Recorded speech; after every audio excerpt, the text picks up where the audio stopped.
Hello! Hey everyone, how's it going? Eric here. Today, one, Yoshi's out and I want to go play it, but two, we're here to talk about the Triforce of Switchingness. I actually haven't thought of a name yet, but it'll be on the thumbnail and title, so 10 seconds in and I'm going to be sidebarring this for a second because there's something I want to talk about. If I'm going to be doing these videos daily, I need to learn to loosen up a little bit. I'm quite strict to myself on making sure that everything is perfect, and wow, if this many mistakes get through, you'd hate to see the mistakes that don't make the cut. But I just want to learn to loosen up with these videos, make sure that I'm just getting content out daily rather than just worrying about every little thing that I do, because this is the internet. I don't know what that's meant to mean, but it's the internet. Welcome.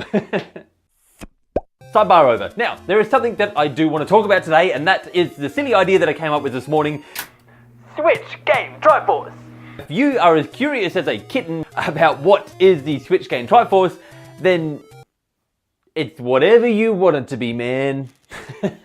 It's three games that fall into the three categories of the Triforce. So Power, Wisdom, and Courage. And we're going to go through each one of them in a second here. But what you can do at home, and wherever you are if you're not at home, is play along. You can choose your own three games. The first one on our list that I made up this morning is the Power, or the Triforce of Power, or the Switch game of Power. The Switch game that you decide to slot into the Triforce of Power should be one that had the most impact on you, had the most powerful impact.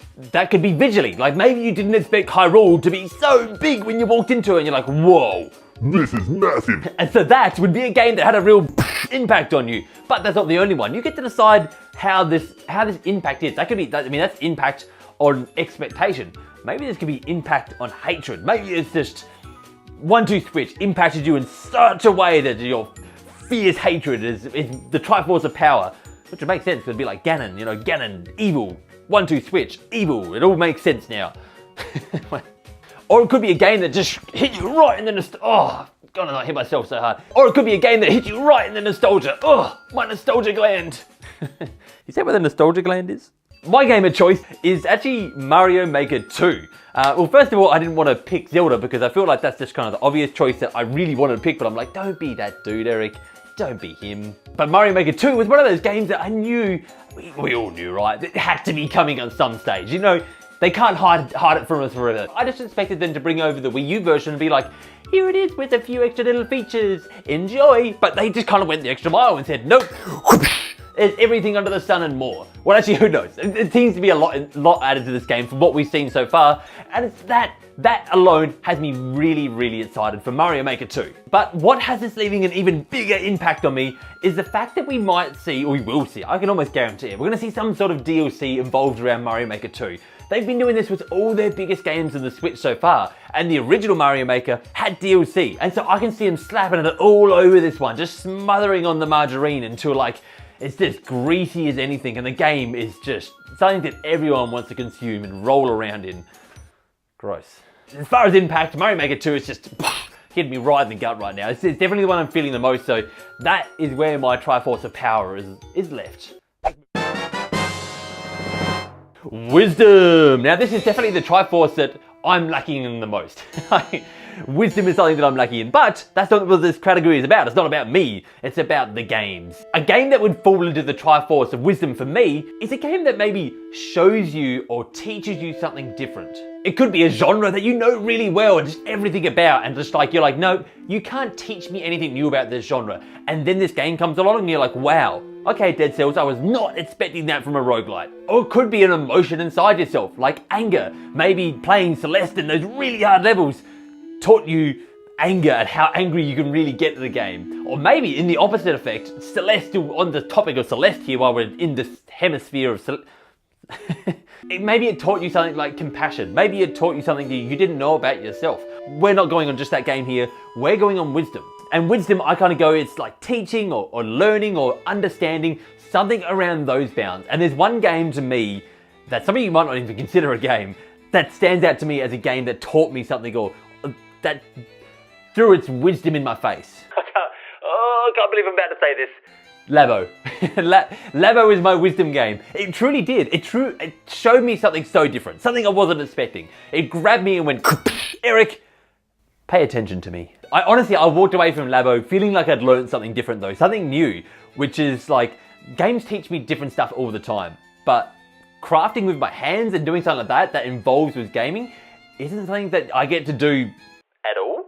And it also showed me how well tutorials can work in crafting environments from just games. Like this is like basically a how-to IKEA. IKEA, take notes. Like seriously, if the staff at IKEA aren't part of the Labo program at the moment, get in it.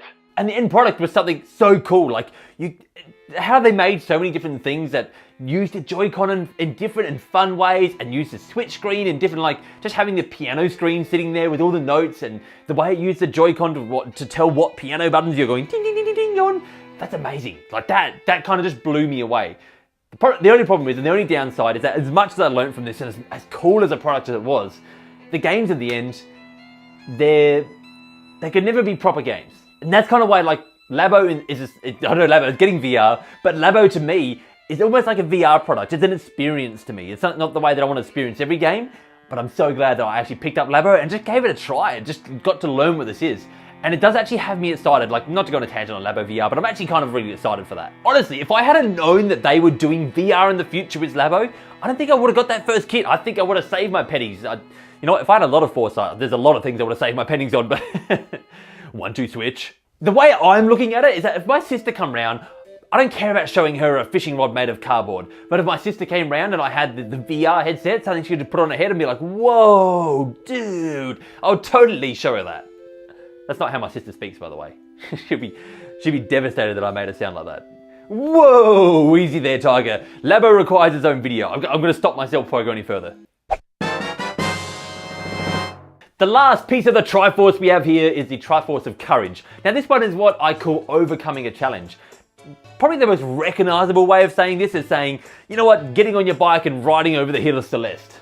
Or Dead Cells. You know, we talked about Dead Cells as well. Either one of those games are brutally hard and you feel so rewarded when you're like, yes, I did it. But that's not the only form of courage that we're talking about here, or overcoming a challenge.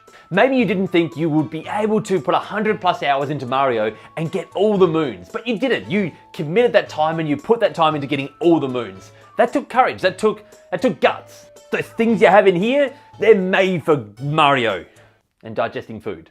So basically, I'm just boxing this into doing something that you thought you couldn't. It could be a whole game, or it could even just be a boss. Maybe you're just like, there was this one boss in a certain game that I was never gonna be able to do this, and I did it. And my example for me personally is I never thought, like not in a million years did I think, when I'm playing Tetris 99, am I gonna come first? Ever. And I did it. Twice, 3 times, 4 times, I can't remember. I've done it a few times now, but it blew me away that I was able to do that. Apparently the game's got really hard now though. Like apparently, I don't know, maybe just all the scrubs have all just melted away from that game now, and anyone who's stuck with it has just got really good and they're just ready to kick my ass. So I'm not ready to go back to that game actually. I'm too scared. I don't want to lose my win-loss ratio, you know, the important things in life. Just to end on that, I think the thing that really made me feel good and all warm and fuzzy inside was the fact that I don't normally play online games. So winning I think Splatoon is probably the game that I've played the most online with. So winning an online game just kind of made me go, wow, this is a good feeling. I can see why people do it, but I'm still terrified of playing games online most of the time.